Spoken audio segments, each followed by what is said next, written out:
Detalye sa pagbubuntis ni Christine Hermosa ng kanilang 6th child ni Oyo Soto. Sa pagbabahagi ni Christine Hermosa ng isang larawan ng ultrasound noong February 19, 2024, inanunsyo niya na siya at na kanyang asawang si Oyo Soto ay i-welcome ang kanilang baby number 6 ngayong taon.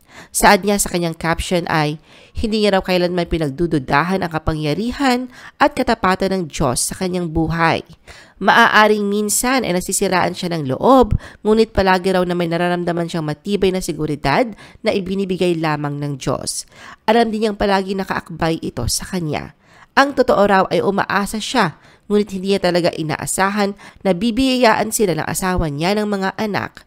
Sa pagmumuni-muni sa paglalakbay ng pagiging isang ina, ikinuwento ni Christine na kanyang heartfelt emotions na inamin na ang kasabikan niya na makakita ng dobling linya sa pregnancy test ay hindi kailanman nawawala kahit pa marami na silang anak.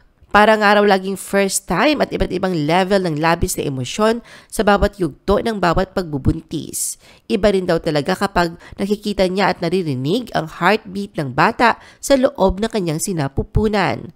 Iba rin daw talaga ang kapayapaan at kasiyahan kapag mula sa Diyos. Ina-acknowledge din ni Christine na hindi talaga natin kayang limitahan ang kapangyarihan ng Diyos kahit gaano pa ito ka-imposible, ay parating araw matutupad ang plano nito, gustuhin man natin o hindi.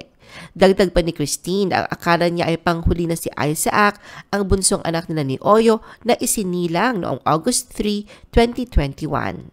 Bumuhos naman ang mga masasayang pagbati mula sa mga netizen at mga celebrity friends ni na Christine at Oyo sa comment section ng naturang post, tulad ni na Mariel Rodriguez Padilla, Aramina, Rojan Cruz, Carla Abeliana, Baron Geisler, Carol Banawa, Jason Abalos, Jenny Miller at marami pang iba. Tila hindi naman makapaniwala ang celebrity mom na si Kay Abad sa pregnancy post ni Christine dahil napak-comment ito ng isa pa?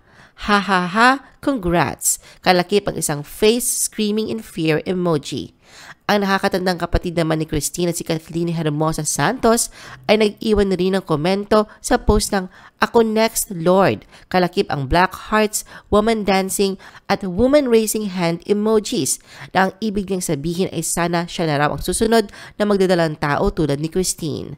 Natawa naman si Oyo sa comment section dahil sa unang larawan na ibinahagi ng asawa niyang si Christine na isang throwback picture niya ay tila na sa isang set ng pelikula siya at may hawak na peking baril na nakatutok sa kumukuha ng larawan nito. Komento pa ni Oyo, grabe naman yung picture ko dyan. May isang netizen ang nag-reply sa comment ni Oyo at sinabing baka ang naturang larawan ang pinili ni Christine dahil sharpshooter si Oyo, kaya muling nagbubuntis ngayon si Christine. Ilang netizens naman ang humihiling na sana raw ay baby girl naman ang ipinagbubuntis ngayon ni Christine. Sa ngayon na may 4 na silang anak na lalaki ni Oyo, sina Christian Daniel, Caleb Hans, Marvic Valentin at Vittorio Isaac at ang nag-iisa nilang babae na si Andrea Bliss. Sina Christine at Oyo ay 11 taon nang nagsasama bilang mag-asawa. Sila ay ikinasal noong January 12, 2011 na ginanap sa Club Balay Isabel sa Batangas. Matapos silang ikasal ni Oyo, nagdesisyon si Christine na magpahinga mula sa pagiging artista para mag-focus sa pamilya nila ni Oyo. I-post ang inyong comments at reaction sa baba at huwag kalimutan na i-like at i-share ang video na ito. Gusto mo pa ba ng ibang showbiz videos? Panoorin ang aming iba pang top viewed videos. Para sa aming mga YouTube viewers, pumunta lang sa description ng video na ito o i-click ang link sa itaas ng screen. Para naman sa mga Facebook viewers, ay maaari ninyong hanapin ang mga link sa comment section ng video. I-follow nyo din kami sa Facebook at mag-subscribe sa aming YouTube channel. Thanks for watching!